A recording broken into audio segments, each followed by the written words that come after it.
Bonjour, bonsoir, c'est votre chaîne Ministère Amour et Grâce. Nous sommes contents d'être avec vous. Aujourd'hui, nous vous apportons une rubrique sur le divorce. Donc, c'est très important de parler du divorce parce que le divorce devient en fait monnaie courante. On change de conjoint comme on change de sous-vêtements. Et vous savez que le divorce est un mal endémique, ça fait du mal aux époux, aux conjoints, ça fait du mal au foyer, ça fait du mal aussi aux enfants. Ça a un impact négatif sur les enfants, sur leur avenir. Donc tout cela doit vous concerner.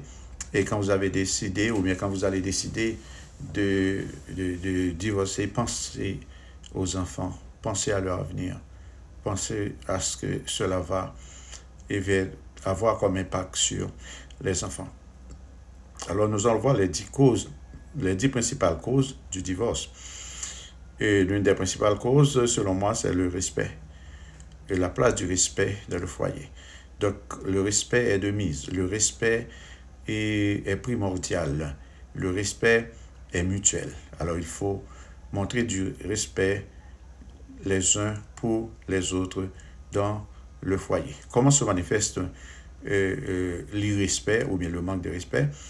Eh bien, c'est lorsque, en effet, c'est lorsque l'un commence par se montrer arrogant. C'est l'arrogance.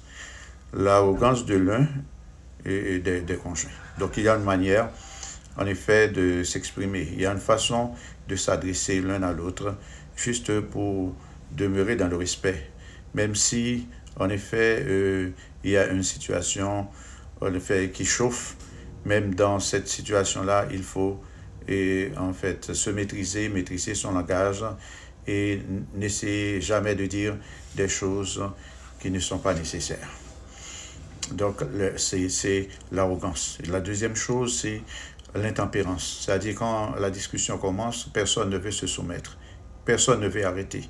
Et quand quelqu'un monte la voix, l'autre monte la voix un peu plus haut encore. Donc, jusqu'à faire un écho désagréable. Alors, il n'est pas nécessaire d'arriver jusque-là. Si vous voyez qu'une discussion va aller trop loin, alors arrêtez. Arrêtez la discussion et passez à autre chose. Et une troisième chose, c'est le manque d'appréciation. Le manque d'appréciation l'un pour l'autre. Donc, il faut montrer de l'appréciation l'un pour l'autre. Donnez en fait de la valeur à votre époux, à votre épouse. Et cela va les rendre confortables. Le mari va se sentir confortable, la femme aussi va se sentir confortable. Donc, c'est bien de faire ça.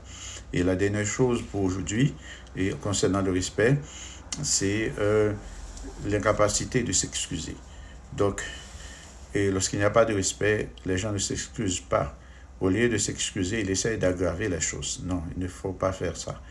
Donc, on sait qu'on a tort, on s'excuse. On sait qu'on a tort, on s'excuse. On sait qu'on est coupable, on s'excuse et on promet de ne plus recommencer. Voilà, c'est comme ça que ça va, en effet, tenir, ça va aller mieux. C'est comme ça que ça va aller bien dans votre foyer. C'est tout pour aujourd'hui et à très prochainement pour une rubrique similaire.